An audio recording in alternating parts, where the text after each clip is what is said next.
Бүгүн 13-июнда Бишкектеги Азиз, Дордой Моторс жана Ош базарынын соодагерлери чогулушуп, өлкө башчысы Садыр Жапаровго кайрылуу жасашты. Государство налог төлөгөндөн качкан жокпуз.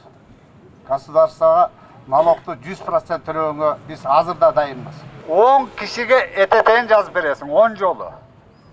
10 кишиге шот фактура жазып бересиң 10 жолу.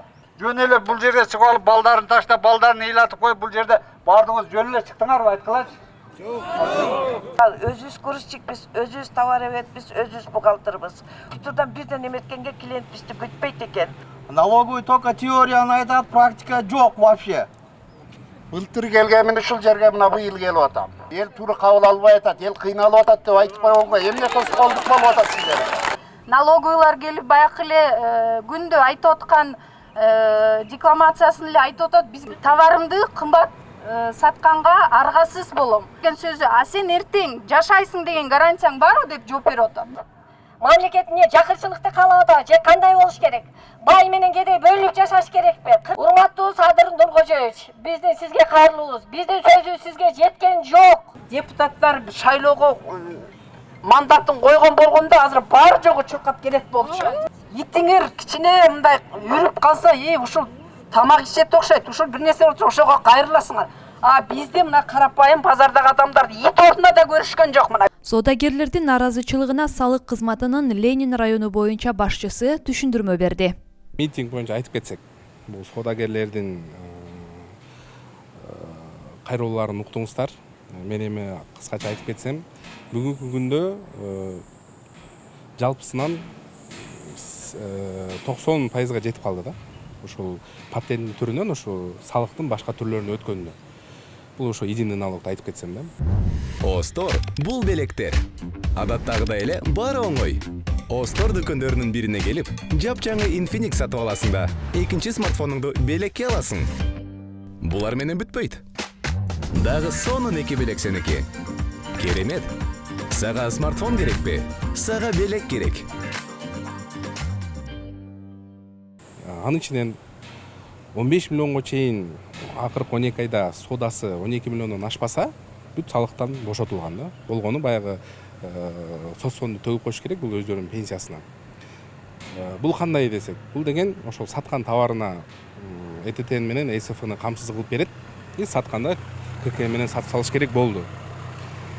15 миллиондон дагы ашса, 30 миллионго чейин 0,5 деген ставка бар да. То есть кылган соодаңдын 0,5% төгүп коесуң. 30 миллиондон да ашсаң, 30 миллиондон 50 миллионго чейин 1%. Анан ошо 50 миллиондон ашсаң, анан уже стандартный 4,2 деген пайызга отурушат да. Анан эми бүгүнкү ошо митингге чыккан Дордой Дыйкан базары боюнча айтып кетсек, булар ошо 446 постановление негизинде реестр рынокко кирген. Бул кандай? Бул жерде соода кылган соодагерлер эгерде соодасы 100 миллионго чейин 0,1 эле пайыз төлөшөт да. Бул аябай төмөн. Болгону булар ошо саткан товарына мен жанагы айткандай эле ЭТТ менен СФны алып туруп, сатканда жөнөкөй элдерге сатса, ККМ аркылуу сатыш керек. Ал эми дүң сатса, бул эми оптом.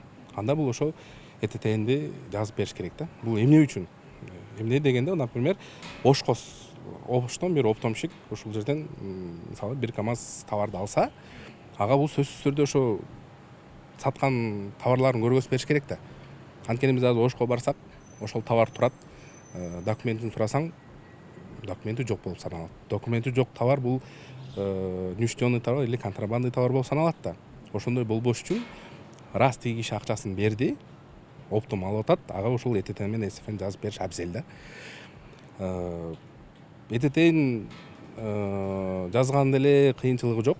Болгону ошол системага ошо катталыш керек. Налогыдан регистрация өтүп туруп, единый налог отургандан кийин биз кабинет салыкка логин пароль берилет. Логин пароль аркылуу кирип туруп, ошол жерде ЭТТн деген конъюнктура бар. ЭТТн конъюнктурага кирип туруп эле эгерде сиз ошо дүң соода кылсаңыз, ошол жерде ошо оптовый реализацияны эле тамдап туруп, саткан кишинин иненени жазса, алган кишинин иненени жазса, ошол киши жөнүндө бүт данный чыгат.